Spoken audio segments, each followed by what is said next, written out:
এটা মিচিং কেছ হৈছিলে আমাৰ অসম পুলিচৰে 26 APBN বেটেলিয়ন মানকাছাৰ তেওঁৰ বেটেলিয়নৰ হাবিলদাৰ ৰবিউল হুছেইন মিচিং হৈছে বুলি তেওঁৰ ছেকেণ্ড ৱাইফে নিমনাগড়ত থাকে তেওঁ কমপ্লেইন দিছিলে মিচিং হৈছে খবৰ পোৱা নাই আৰু তাৰ ঠিক ডেৰমাহমান পিছত ৰবিউল হুছেইনৰ ফাৰ্ষ্ট ৱাইফে শিৱসাগৰৰ পৰা আহি কমপ্লেইন এটা দিলে যে সন্দেহ হৈছে তেওঁক মাৰ্ডাৰ কৰা বুলি মথাৰপুৰত 33/2024 কেছ ৰেজিষ্টাৰ কৰা হ'ল আৰু নতুন BNS আইনমতে ৰেজিষ্টাৰ কৰাৰ পিছত ইনভেষ্টিগেশ্যন আৰম্ভ কৰা হ'ল ইনিচিয়েলি অলপ তেনেকুৱা ছাকচেছ পোৱা নাছিলে কিন্তু পিছত আকৌ জিৰ'ৰ পৰা আৰম্ভ কৰি আমাৰ এডিশ্যনেল SP হেডকোৱাৰ্টাৰ আৰু IC টেঙাপুখুৰী তেওঁলোকে তদন্ত আৰম্ভ কৰিলে আমি সকলোৱে মিলি পেলাই কিছুমান টেকনিকেল আৰু হিউমেন ইণ্টেলিজেঞ্চৰ বেচিছত আমি ৰবিউল হুছেইনৰ যিটো ছেকেণ্ড ৱাইফৰ ডাঙৰ ল'ৰা তেওঁক আমি এৰেষ্ট কৰিলোঁ কৰোঁতে আমি বহুতখিনি কথা গম পালোঁ তাৰ নেক্সট কেইদিনমান পিছত তেওঁৰ সৰু ভায়েকক তেওঁকো আমি এৰেষ্ট কৰিলোঁ আৰু দুমাহ পিছত যিহেতুকে তেওঁলোকক এৰেষ্ট কৰাৰ পিছত ছেকেণ্ড ৱাইফ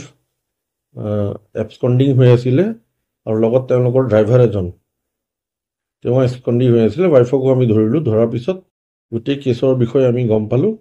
আৰু 3 মাহ পিছত আমি চেন্নাইৰ শ্ৰী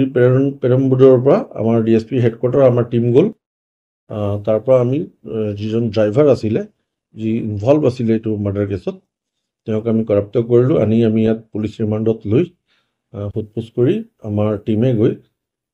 তেওঁলোকে ৰবিউল হুছেইনক মাৰি পুতি থৈছিলে আমি ৰাতিপুৱা আজি ডিচেণ্টাৰ কৰিলোঁ গাড়ী পালোঁ এতিয়া আমি যিখিনি বিহিত ব্যৱস্থা আছে আইনগত আমি লৈছোঁ DNA প্ৰফাইলিং কৰাম আৰু ফাৰ্দাৰ আমি অতি সোনকালে যাতে আমি কেছত আমি ব্যৱস্থা ল'ব পাৰোঁ চাৰ্জশ্বিট দিয়া কৰিম এইটো এটা মিচিং মিষ্ট্ৰি হৈ আছিলে ডেড বডি নোপোৱা হ'লে হয়তো আমাৰ কেছটো ইমান আগ নাবাঢ়িলে হয় কিন্তু আমাৰ টীমে খুব কষ্ট কৰিলে কনষ্টেণ্ট ছুপাৰভিজন আৰু মনিটৰিং কৰাৰ কাৰণে আমি এইটো ক্ৰেক কৰিব পাৰিছোঁ আৰু চৰাইদেউ পুলিচৰ এইটো এটা সাফল্য আৰু আমি লাগি আছোঁ যাতে আমি এইটো ইয়াৰ যাতে আমি ভালকৈ আমি তেওঁলোকক পানিছমেণ্টটো দিয়াব পাৰোঁ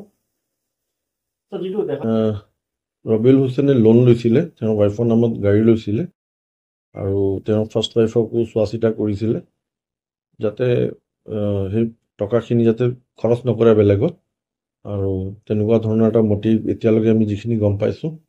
আৰু ফাৰ্দাৰ আমাৰ ইনভেষ্টিগেশ্যন এতিয়া কণ্টিনিউ কৰিব আমি বাকীখিনি উলিয়াম কিহৰ কাৰণে আৰু কি মটিভ হ'ব পাৰে বেলেগ